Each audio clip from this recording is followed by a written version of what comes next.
This podcast and the following message is brought to you by Gorilla, the new limited event series from Showtime about a young, educated couple fighting against social injustice. From Academy Award winner John Ridley. Gorilla, every Sunday at 9 p.m. Download the Showtime app now to start your free trial. From WBUR Boston and NPR, I'm Jane Clayson in for Tom Ashbrook, and this is On Point. Neil deGrasse Tyson got a telescope for his 12th birthday and says the universe called to him. He's been decoding the stars ever since. Now he's the director of the Hayden Planetarium at the American Museum of Natural History. He has 7.3 million Twitter followers and a National Geographic show. This hour On Point, every man's astrophysicist Neil deGrasse Tyson on the mysteries of the universe. You can join us on air or online. What do you see when you look up at the night sky? What has Neil deGrasse Tyson taught you about your place in the universe? How the world really turns? Join us anytime at onpointradio.org or on Twitter and Facebook at onpointradio. Joining me this hour from New York City is Neil deGrasse Tyson, director of the Hayden Planetarium at the American Museum of Natural History in New York. He's also the host of Star Talk, a radio show turned podcast and Emmy-nominated late-night talk show on the National Geographic Channel. His latest book out today is Astrophysics for People in a Hurry. You can read an excerpt at our website, onpointradio.org. Neil, so great to have you. Welcome. Thanks, Jane, for having me on. Thank you. So at the beginning of your book, you write that this is a small volume, quote, for all those who are too busy to read fat books, yet nonetheless seek a conduit to the cosmos. Yeah. A lot of big ideas in a little book. What inspired this? So just to be clear, this is not some curriculum that you would find in a university and somehow, trimmed. It's a curated set of mind-blowing things about the universe that are handpicked because I know they're kind of fun and interesting. And you're in a hurry; you don't have much time. And so someone asked me, "Well, did you name it that because Astrophysics for Dummies was taken?" I'm like, no, this is real astrophysics, and it's for people. I think many of us have seen headlines go across the news wires, right? Mm-hmm. Exoplanet. There are these words that might stick out. Exoplanet, dark matter, dark energy, multiverse. And what I've tried to do in this book is create a coherent whole of all of these bits and pieces that have made headlines so that you can come out and be conversant the next morning at the water cooler in your office. And, all right, I want to be. Give us one mind-blowing bit from the book that you think we should know. Well, so they're scattered throughout the book by chapter. Yeah. But let me just go straight to the end. There's a dozen chapters, and I try to tie a bow on them all with a chapter titled A Cosmic Perspective. And so one of them is, by the way, you can get a cosmic perspective from other branches of science. It doesn't have to be astrophysics. For example, biology. So here's one that, by the way, a cosmic perspective is a point of view where you realize how small you actually are in spite of how big you thought you were. All right, or how important or whatever. Exactly, yes. So one of them, so it's a reality check on our place in the universe. And by the way, there's an upside to that we can get to later. But okay. So there are more microbes in 1 linear centimeter of your lower colon than there are humans who have ever been born. Wow. And so we're thinking that we're at the top of some evolutionary ladder, or humans, or we're in charge. But to those microbes, you're simply a darkened anaerobic vessel of fecal matter. And if you upset them, they will let you know it. Yes, right? you will know it. Yeah, so they will tell you who's actually in charge. And so that's an example of, before you get too big-headed about who you think you are in nature, on Earth, and in this universe, just do a scientific reality check on these kinds of things. And this book contains many examples of that. Just in the last 2 minutes, I get why you have 7.3 million Twitter followers. Oh, I still don't. I don't understand it. I wake up, should I remind these people that I'm actually an astrophysicist? There's still time to back out. And I don't, I'm shocked every day. I'm delighted, but shocked. But you do emphasize that astrophysics need not be inaccessible. You say it belongs to everyone. I just want to know how it is that you're able to make these complicated subjects easy to understand for the average person who may not even be interested in astrophysics. I would claim they were never complicated in the first place. What happened? Yes, there are some complicated things that I will never tell you because they're too complicated. So that's why I say it's a curated set of knowledge that we have gleaned about the universe that is conveyable in this medium. And I've written other books that go much deeper. And when you are no longer in a hurry, you can turn to those. Okay. And ideally, you'd read this book and then you say, wow, this triggers even more hunger, a hankering hunger that I have for the universe. And so now I will get a bigger book or watch a longer documentary and make the rest of my life orbit that. You see, instead of squeezing it into the interstitial times as you might do with this current book. Do you think there's an increase in public appetite for science in this moment? Let me give a slightly cop-out answer. I think the appetite has always been there, but producers and directors and others in charge of media have discovered it. And I don't think they created it. I think they've discovered something that was always there, and maybe people didn't even know it was there. You know what it is? I think as kids, we are all curious. We all turn over rocks and poke things and put our lives in jeopardy just to be curious about our environment. And I joked about this. The parents spend the first couple of years teaching you to walk and talk, and the rest of your life telling you to shut up and sit down. And in the shut up and sit down part is a squashing of a native curiosity that we all have. So now I claim that as adults, that ember might still be deep in there. No. And all you have to do is fan it and then reignite it. If you can reignite it in adulthood, it could be transformative to a person's life and reintroduce a life of curiosity. Something we've long forgotten from our childhood. And if you are curious and there are things out there to feed that curiosity, it's like a rebirth of mind. And so, no, I don't think people are becoming more interested. I think the interest is always there, and it's now getting revealed. And it's not just me.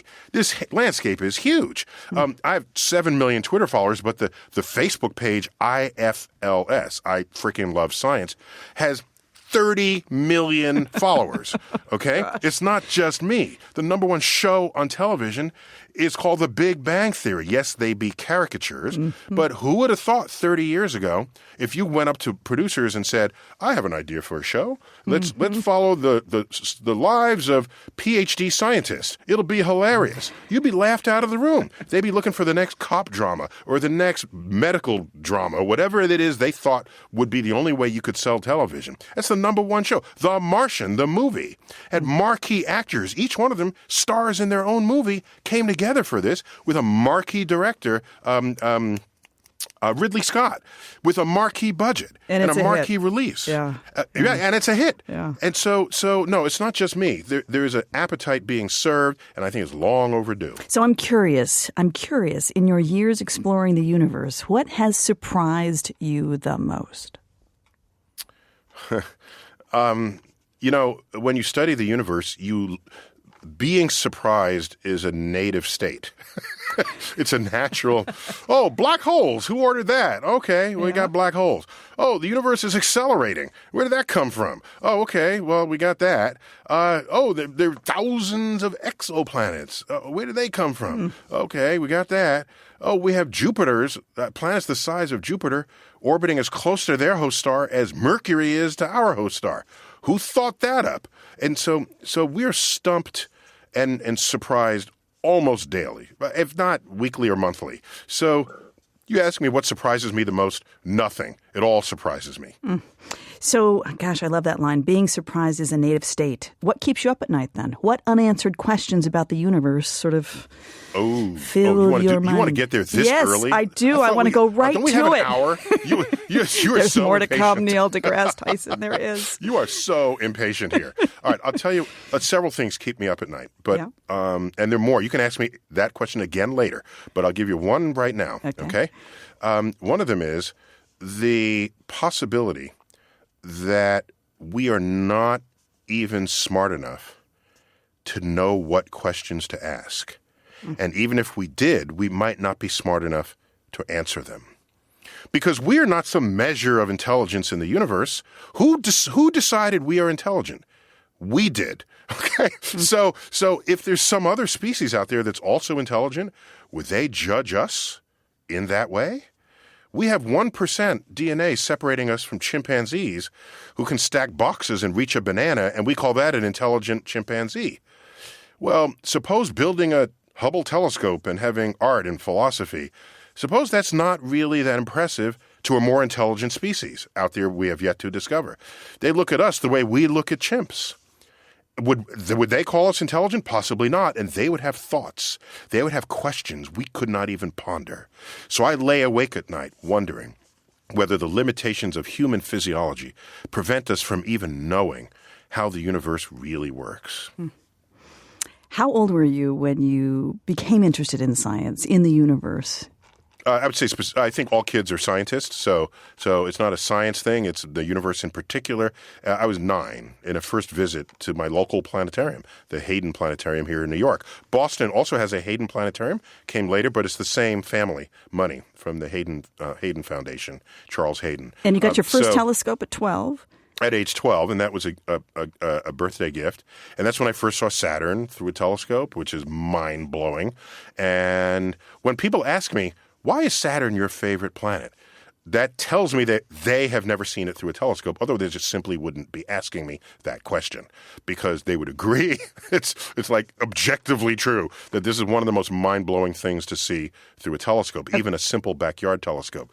And also you put it on the moon. You say, well, I've seen pictures of the moon, so what? You put a telescope on the moon, and the mountains and valleys and craters and hills and shadows, it comes alive, and it's real, and it's got texture. You can almost touch it. And so this can set me off, and I've been communing with the cosmos ever since.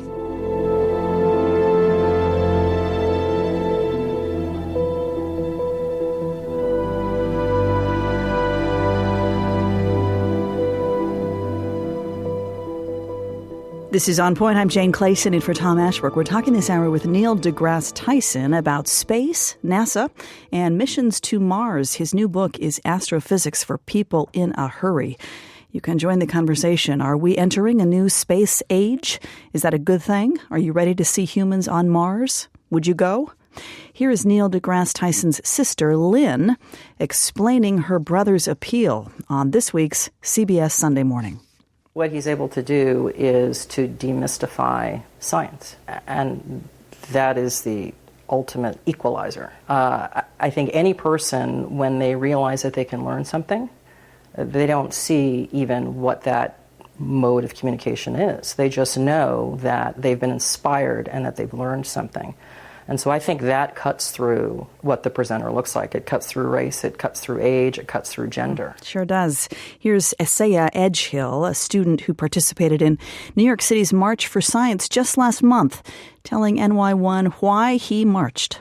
Science is really important in all lives of America because it helps us learn more about the world, and also it helps us cure others. A little Neil deGrasse Tyson there. What a kid. You hear kids a lot in our society, Neil, falling behind in math and science as compared to the rest of the world. I'm curious what your answer to that very difficult problem is. Yeah, I think the first, I was not as mature as that kid was. He sounded pretty young. Yeah, exactly. The part of the consequence of when you lag behind the world, I mean, there are many layers you can cut at this, but the first one is if you lag behind the world, okay, so what? You lag behind the world, except that then the world leads the future. They innovate and they invent. Innovations in science and technology will be the engines of the 21st century growth economies. There's no question about this. If you lag the world, they innovate, and then we have to trail behind that. And that's not a posture that I grew up in as an American, and I bet it's not the posture that Congress wants to take as we go deeper into the century. So the sooner people realize this, the more we can try to take corrective action in the school system, in how science is treated, or the attitude people have towards science as though they can just cherry pick it for what they want, without realizing that emergent objective scientific truths are true whether or not you believe in them. And if you're going to have legislation, it really should be based on objective truths, not what you might call personal truths that come from your religion or your politics or your own personal philosophies. So, yeah, the United States has some mending to do in this regard. Talk more about this attitude towards science. I'm thinking about one of the videos that you put out recently, went viral. You talked about how the inability to agree on scientific truth can dismantle our democracy. Science deniers, you say, now create a recipe for the complete dismantling of our informed democracy. Do you believe there is an anti-science sentiment in the United States right now?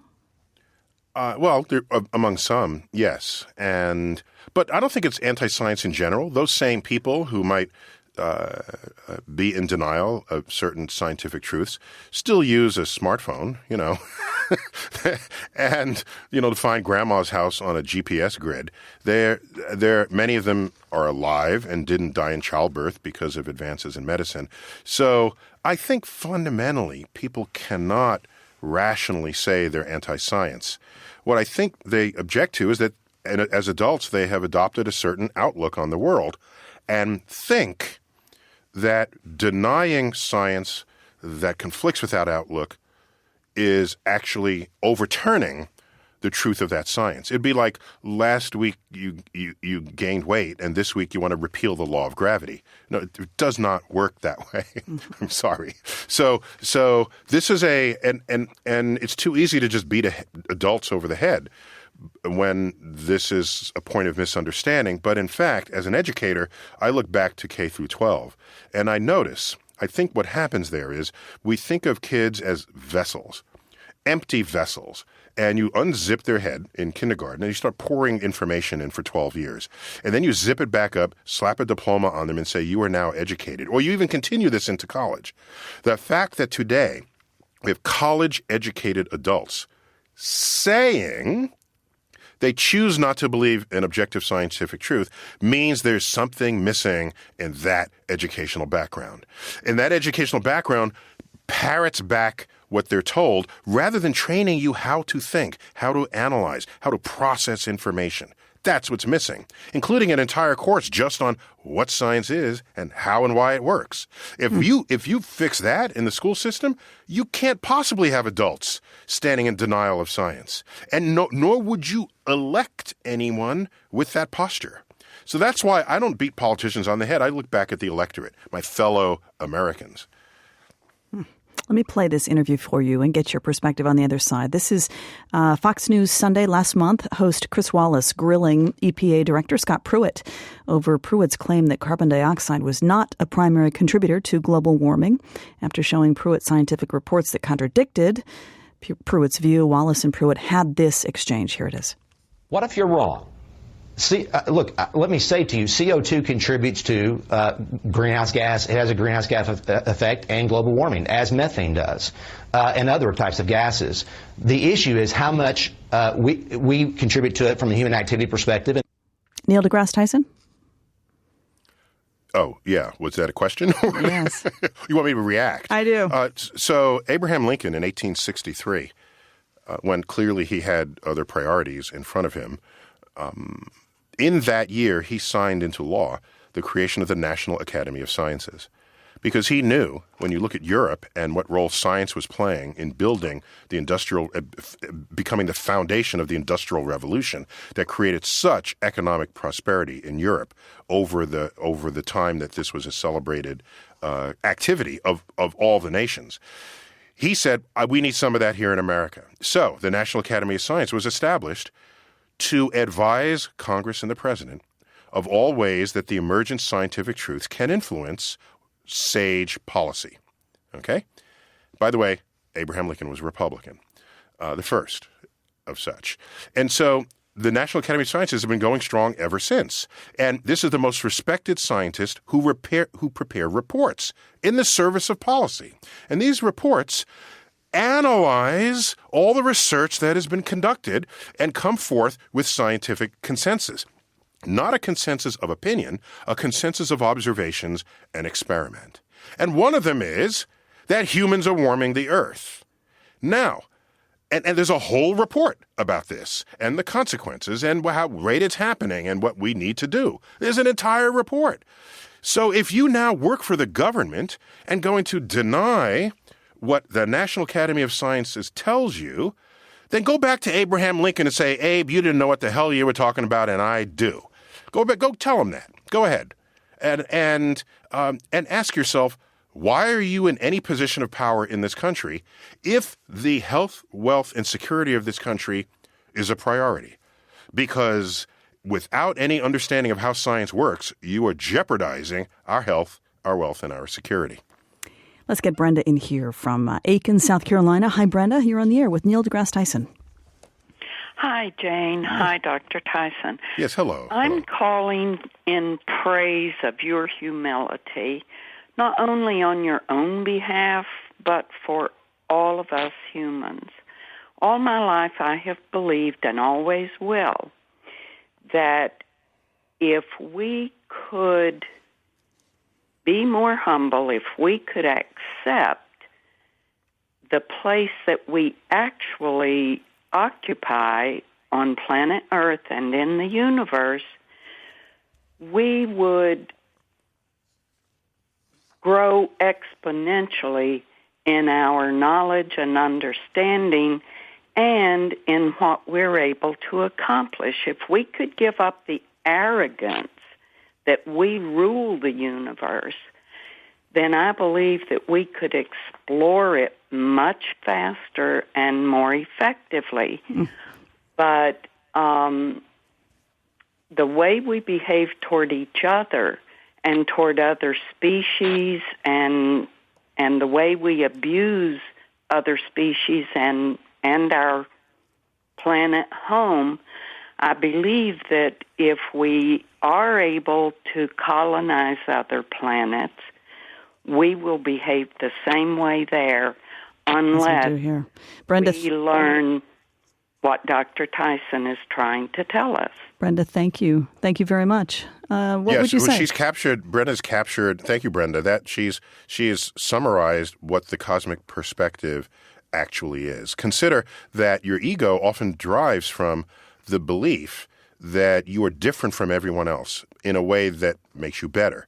And what the cosmic perspective does is says, first, you are not better than anyone else. And in fact, you're largely the same as everyone else. But what I want to do is turn the table on that and say, in the universe, where we discover that our atoms of our body come from stars, we're not made of special ingredients. In fact, we are made of the most common ingredients in the universe: hydrogen, oxygen, carbon, nitrogen. And so you can look in the universe and say, I'm special not because I'm different, but because I'm the same.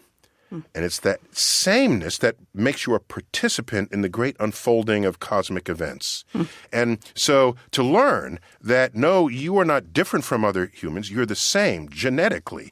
And we have genetics in common with an oak tree, with an octopus, with a dog. This sameness changes you as you recognize that, no, we are part of an ecosystem. We are a planet part of a solar system. We orbit a star that's part of a galaxy. Yes, this can transform civilization and how we end all wars. There will never be wars with astrophysicists leading each other into battle. That will never happen. Brenda, thank you very much for the call. You've had some unusual perspectives. We haven't had a mind-blowing fact in a few minutes. Do you want one? Toss one in? Okay, yeah, let's go toss ahead. one in. You ready? Go ahead. Okay. All right. There are more molecules of water in a glass of water than there are a cup of water. Than there are cups of water in all the world's oceans. Okay, say that again. Say it again. Okay. There are more molecules of water in a cup of water than there are cups of water in all the world's oceans. What this means is there's enough molecules in one cup to scatter to all other cups that you could dig out of the ocean. Which means if you drink that cup and those molecules come back out of your body through sweat, through pee, through whatever, then your liquid effluences are now shared with the entire Earth. And what that means is every glass of water you do drink contains molecules of water that pass through the kidneys of Abe Lincoln, of Genghis Khan, of Joan of Arc, of Jesus. So we are connected through the very molecules of water that we consume. That's a cosmic perspective. That is a mind-blowing cosmic perspective. Well, I advertised it without that way. saying. Without saying. Neil deGrasse Tyson is my guest. I'm Jane Clayson. This is On Point. Do you think we'll ever make contact or encounter other life forms? Yeah. I mean, life on Earth got underway almost as quickly as it possibly could have. And as I've already detailed, we're made of the most common ingredients in the universe. So that should tell you that there's no reason to think that what happened on Earth is separate and distinct and special and uncommon in the universe at large. Our catalogs of exoplanets, planets orbiting other stars, has now risen through 3,000. And a subset of those are planets that orbit the temperate Goldilocks zone where the water can be kept in liquid phase. And we know liquid water is pretty important for life as we know it. Yep. So, yeah, I don't see anything in the way. Well, possibly in my lifetime, we'll find microbial life, if not in our backyard, the solar system, but on some exoplanets nearby enough to get good measurements. And I wouldn't know if in my lifetime, but I'd like to think that one day we do contact what we would call intelligent life in the universe. Our biggest hope should be that they think of us as intelligent as well. Right, because you say in the book they wouldn't see us as intelligent life forms. Not necessarily, no. Yeah. No. What do you mean by that? How so? Oh, well, it's just if you just compare. So getting back to the chimp-human comparison, there's about 1% difference in DNA between the two of us. Yeah. And we do great things that we say we do great things, and the chimp stacks boxes and reaches a banana. And so you say, well, what a difference that 1% makes. Well, maybe that 1% difference is not all that large, even intellectually. We tell ourselves that, but maybe it isn't. Let's just continue this experiment. Find any other life form that has 1% genetic difference in the same direction of intelligence as we are from chimps. What would we look like to them? 1%. 1%, well, the smartest of us, they would roll Stephen Hawking forward and say, this one is slightly smarter than the rest because he can do astrophysics calculations in his head, like little Timmy over here who just came home from preschool. This is the alien Timmy with 1% more DNA than we have in the intelligence spectrum. So, Timmy, what did you do today? Oh, I derived the fundamental laws of calculus. Oh, let's put that on the refrigerator with a magnet. Yes, because the smartest chimps do what our toddlers can do. So why should we think that the smartest humans wouldn't do simply what the toddlers can do of this other hypothetical species that I just told you about? So they would not possibly think of us as intelligent. And their simplest thoughts, they would be incapable of communicating to us in the same way you cannot tell a chimp, at 3 o'clock, I'm taking an airplane to Tokyo, and we have a business meeting tomorrow morning, and could you order the lunch? That is an impossible construct for a chimp to understand, yet is one of the simplest things you might say to another human being. So, we should not think of ourselves as the measure of intelligence in the galaxy. About 30 seconds to the next break. Neil deGrasse Tyson, give us... Is that when the music comes in, like in the Oscars? Yeah, but before we get there, one more mind-blowing fact, please. Oh, quick. Okay. So the same works with air. So there are as many air molecules in a breath of air as there are breaths of air in all the Earth's atmosphere. So when you exhale, there's enough molecules to scatter into every other possible breath that anyone takes. So again, when you take a breath, there are molecules of air in your lungs that had been inhaled by Sigmund Freud, by Beethoven, by Billy the Kid. So we are connected in ways that when you like to think you are separate and distinct, no, this goes deep.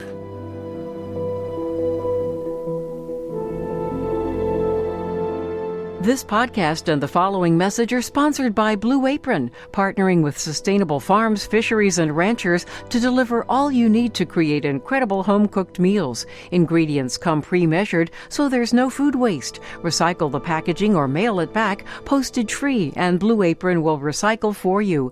Rediscover how fun cooking can be. Enjoy seasonally inspired recipes and explore new cuisines. No commitment. Get meals only when you want.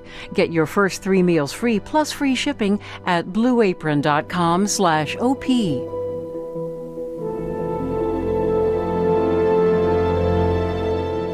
This is On Point. I'm Jane Clayson in for Tom Ashbrook. Everyman astrophysicist Neil deGrasse Tyson is my guest this hour. His new book out today is Astrophysics for People in a Hurry. You can join the conversation here. Are you still upset with his verdict on the once planet Pluto? Does the vastness of the universe overwhelm you? Does it excite you or comfort you? You can follow us on Twitter. Find us on Facebook at On Point Radio. In September at the International Astronautical Congress in Mexico, Elon Musk described why he wants to send humans to Mars. One path is we stay on Earth forever, and then there will be some eventual extinction event. I don't have an immediate doomsday prophecy, but eventually history suggests there will be some doomsday event. The alternative is to become a spacefaring civilization and a multi-planet species, which I hope you would agree that is the right way to go. Yes? Dr. Tyson, talk about this a little bit. We had a SpaceX rocket go up just this week. I mean, Elon Musk says he wants to send the first human mission to Mars as soon as 2025. Do you think that's possible?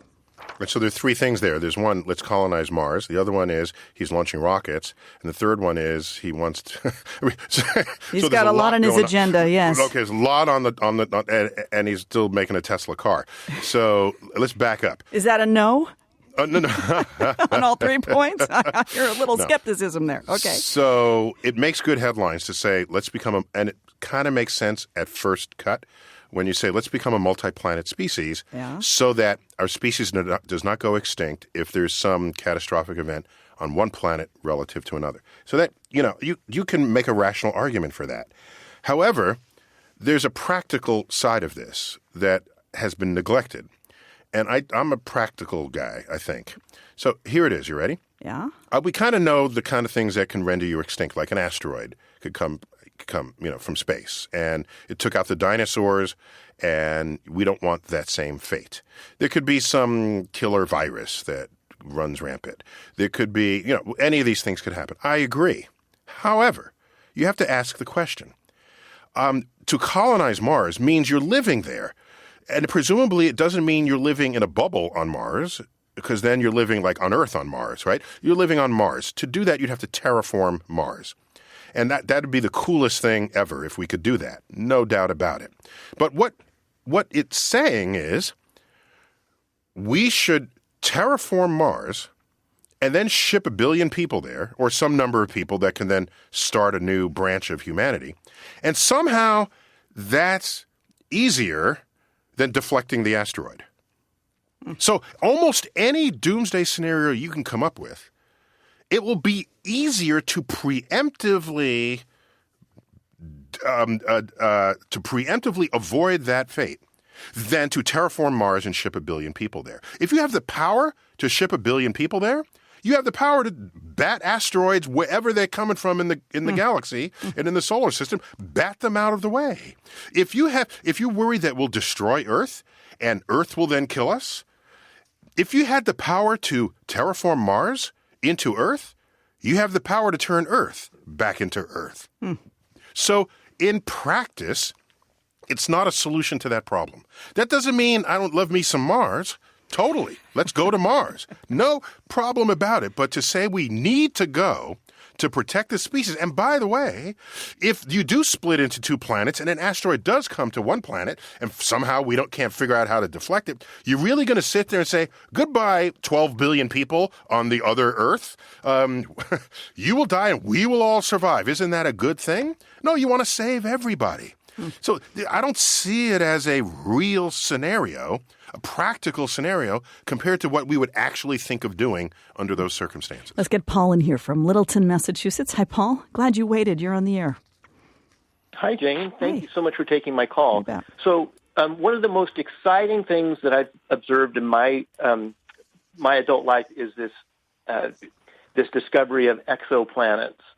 My daughter and I have shared this joy. It's just been wonderful to see. But one of the things that has perplexed me is, these planets are so far away, and although we've been able to pick up, that these planets exist, how are we ever going to figure out whether those planets have life occurring on them? I know that there's always going to be there's the possibility because they exist in a certain habitable zone, but how are we going to discern the information that's being given off by that planet from our distant observations that life is occurring on those planets? Paul, thank you. Neil deGrasse. Yeah, excellent, well-thought-out question. I wonder how, Paul, if he's still on, I wonder how old his daughter is. If anyone born after 1995, because 1995 was the first announcement of the first exoplanet, I want to call that generation Exoplanet because they've only known life in the company of news that we know of star systems beyond our own. And so there is an emergent industry, an emergent subfield of the search for planets that has not yet made headlines because they're still working on the hardware to enable it. And these are cases where a planet eclipses the host star from our line of sight. And if it passes in front of the host star, it means light from the host star, if that planet has an atmosphere, will pass through the atmosphere. And we know very well what happens when light passes through a gas. The gas leaves a spectral fingerprint. The gas leaves a spectral fingerprint on the light that is passing through. And you use a spectroscope on our side of that equation and look at that light from the star, and you find out, whoa, it's got signatures of oxygen and methane and other chemicals that we have evidence could only be there in the presence of the actions of life on their surface. Now, that would be more true for oxygen than for methane. We know of ways to make methane that does not require life, but life also gives you methane. So if you're making a list, you can put the ones that are most likely to indicate a surface presence of life. And we call these biomarkers. That is sort of the next 10 years of headlines that you'll be noticing. And we're all very excited about those prospects. Paul, thank you very much. And my son will be delighted to be called the exoplanet generation. I'll tell Generation you. Exoplanet. That's right. Simple question from Facebook.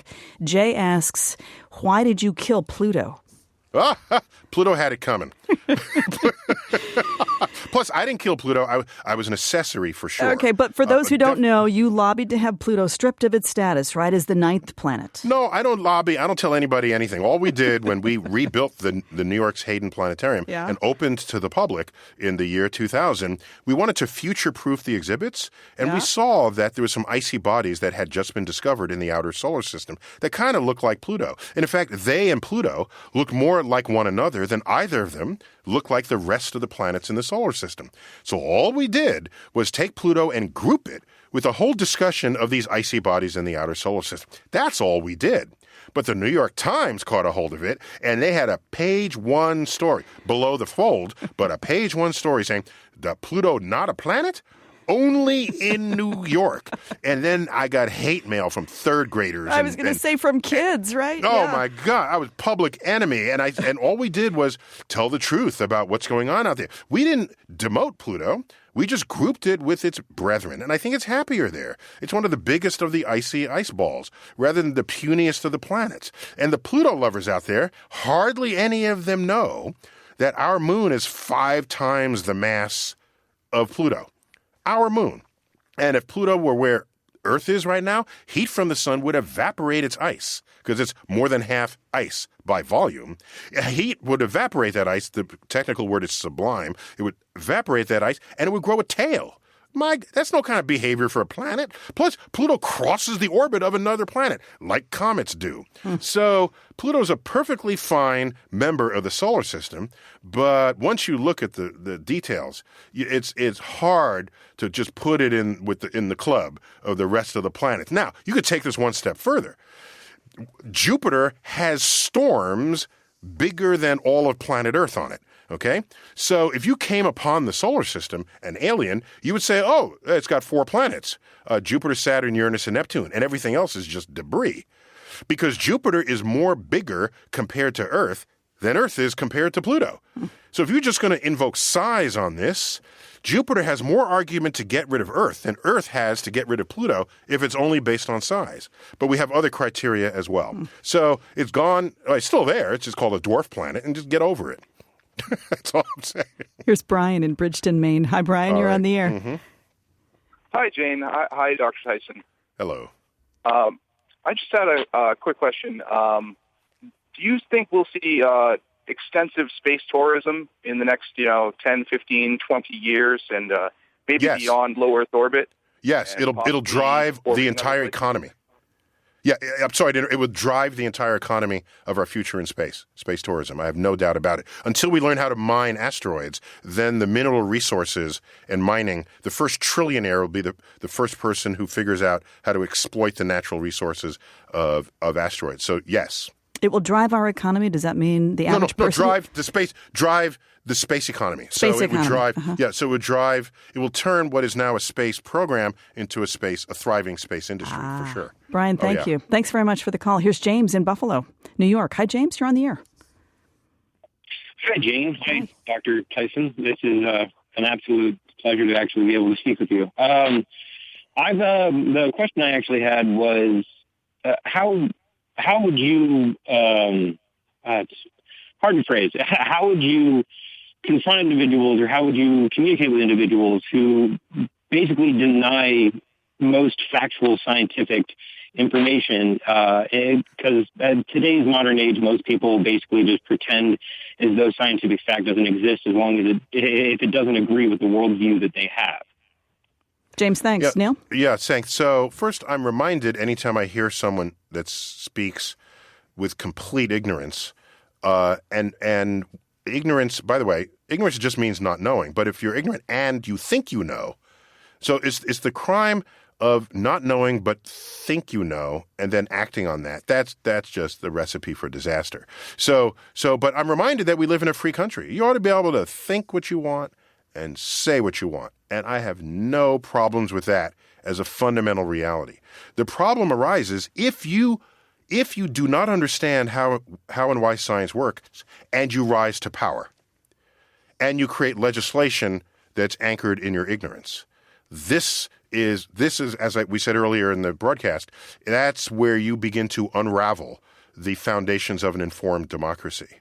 So I'll give you an example. I walk into buildings, and there's some buildings. I live in New York City, a lot of tall buildings. Some buildings don't have a 13th floor. Most of them don't. 2/3 of them, and some streets, 80% of the buildings don't have a 13th floor.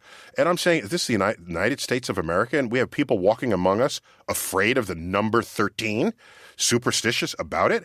And I thought to myself, that's fine. We live in a free country. Fine. But they should not be tasked with designing elevator banks. There are plenty of jobs for you if you have trichodecaphobia. But stay out of the world where the rest of us want to go to a 13th floor. So I'm. What do I say to them? I say, your speech is protected. But just because your speech is protected doesn't mean the Constitution guarantees that what you say is accurate.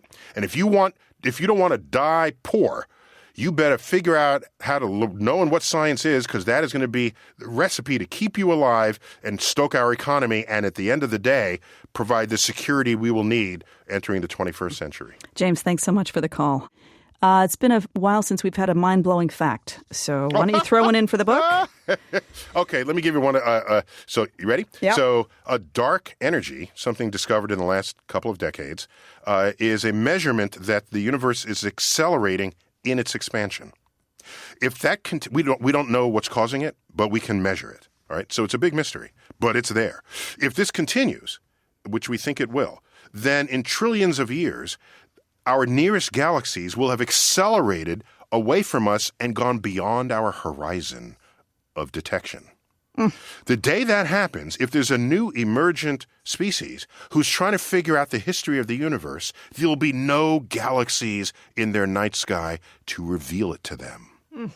They will try to understand the world, missing an entire chapter of the history of the universe, unless we keep very good records and pass it down through time and keep them in a kind of Library of Alexandria for the galaxy.